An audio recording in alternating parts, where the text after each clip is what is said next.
Matt, there's been reporting in Israeli media about how the attack has taken place. Basically, it said the drone fired 3 missiles in succession, and like each of them sort of struck one of the cars. And Reuters just, we have an interview with Jose Andres actually just on our wire, and he told us that the Israeli army targeted the convoy, quote, systematically, car by car.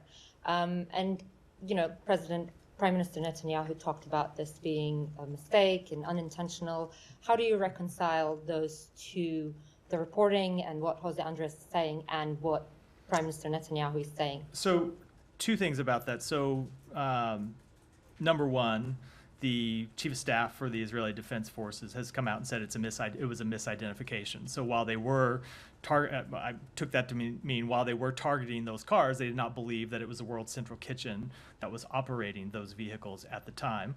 But that said, we need to wait and see the outcome of this investigation to know with any confidence what it was that happened, and we're going to wait to do that. But the second point is, it doesn't really matter how they made the mistake.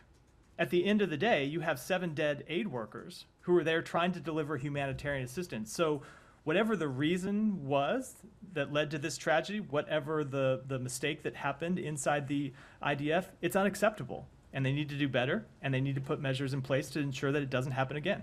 And given there was an American citizen killed in this attack, why isn't the United States conducting its own investigation?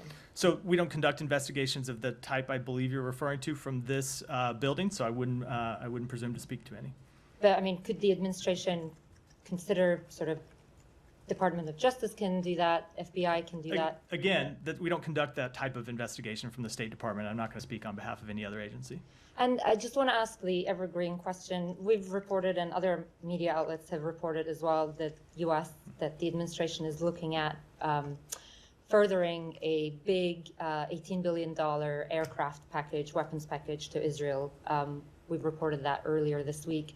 And looking at President Biden's statement last night saying like this is not a one-off, and you've just talked about the number of humanitarian workers who've been killed.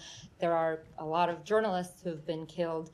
Doesn't this kind of, like, given the accusations of disregard for non-combatants by the IDF, doesn't this kind of incident make U.S. stop and reconsider its arms sales or military aid to Israel? So let me say 2 things with respect to that question. Number one, with respect to some of the reporting that we've seen over the past few weeks about arms transfers or potential arms transfers to Israel, some of which we have not officially notified to Congress and have not moved forward on at all. But a lot of those are with respect to weapon systems that would not be delivered for years. Long after, hopefully, the conflict in Gaza has been resolved. It's something I just want to say, I think it's important to because it does go to the exact point.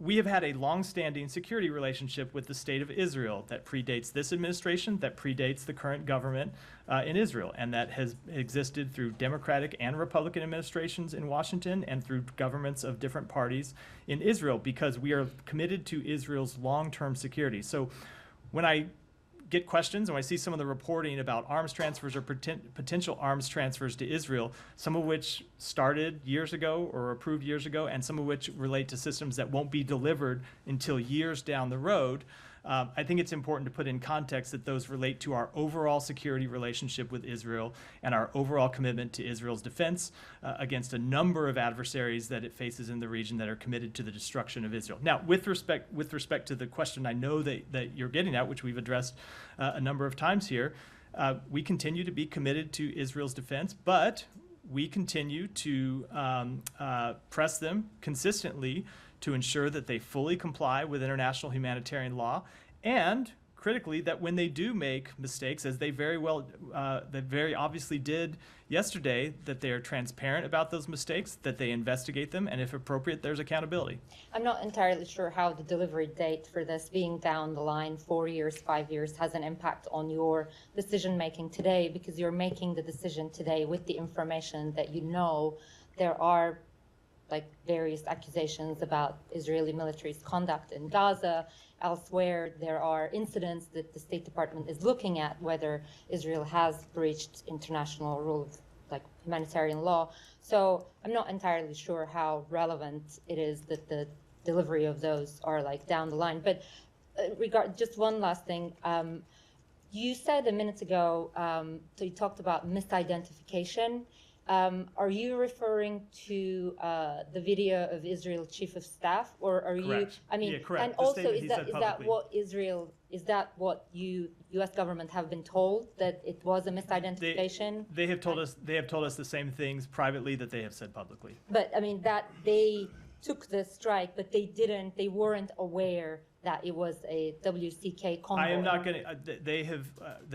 As I said, the thing that the point about misidentification that General Halevi said in that public statement is what they have communicated to us privately.